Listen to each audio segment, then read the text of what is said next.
சாமியார் வராருண்ணே. நீங்க பண்ணிருக்கிறது என்ன சாதாரண காரியமா?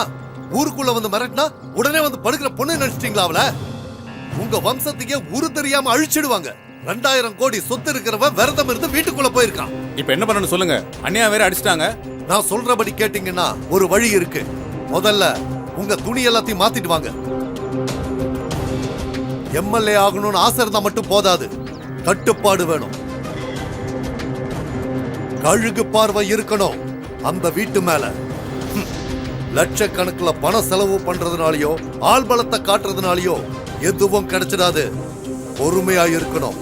முதல்ல இந்த ஊர் கலாச்சாரத்துக்கு வாங்க.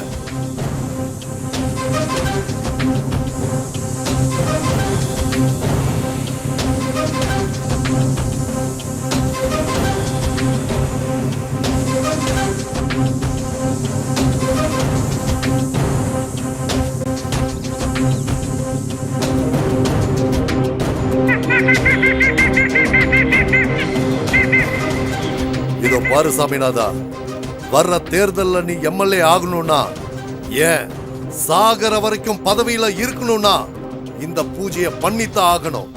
அதுக்கு நீ நான் சொல்ற வரைக்கும் உன் ஆளுங்களை பொறுமையா இருக்க சொல்லு. புரியுதா? எது சுவாமி?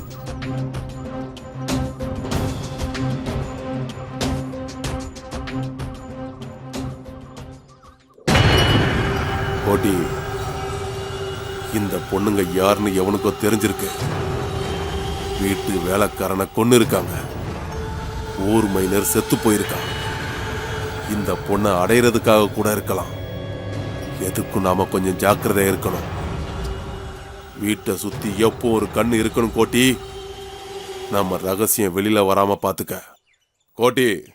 இதுல ஏதாவது தப்பு நடந்துச்சு, நான் மனுஷனாவே இருக்க மாட்டேன். புரிஞ்சுதா?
கடவுளே, உலகத்துல வாழக்கூடிய ஜீவராசிங்களுக்கெல்லாம் ஒரு வாழ்க்கை கிடைக்கும் போது ஏன் கடவுளை எங்களை மட்டும் இப்படி படைச்ச? காலையில கண்ணு திறந்ததுல இருந்து 3 வரைக்கும் உன்னையே நினைக்கிறேனே, என் குறைய கேட்க மாட்டியா? ஒவ்வொரு நாளும் நான் படக்கூடிய வேதனை என் தங்கைக்கும் வேணுமா? அர்த்தம் இல்லாத மூட நம்பிக்கையால என் வாழ்க்கை தான் பாழா போச்சு. என் தங்கச்சியாவது இந்த கொடுமையிலிருந்து காப்பாத்து. அது மட்டும் எனக்கு போதும். அது மட்டும் எனக்கு போதும்.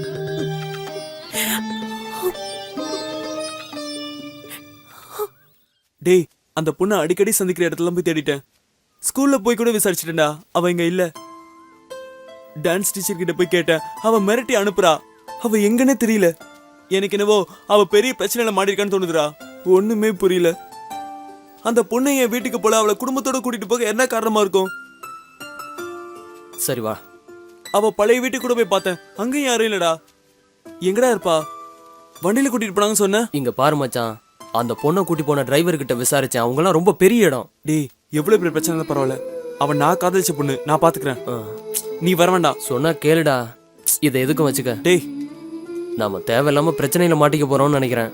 அப்படிலாம் ஒண்ணு விட்டுற முடியாதுடா. பிரச்சனைனா ஓட சொல்றியா?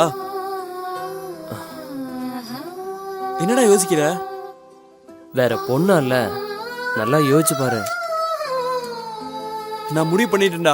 கட்டின அவ்வளவுதான் கட்டுவேன். சரி போ, போயிட்டு வா. வர மச்சான். ம்.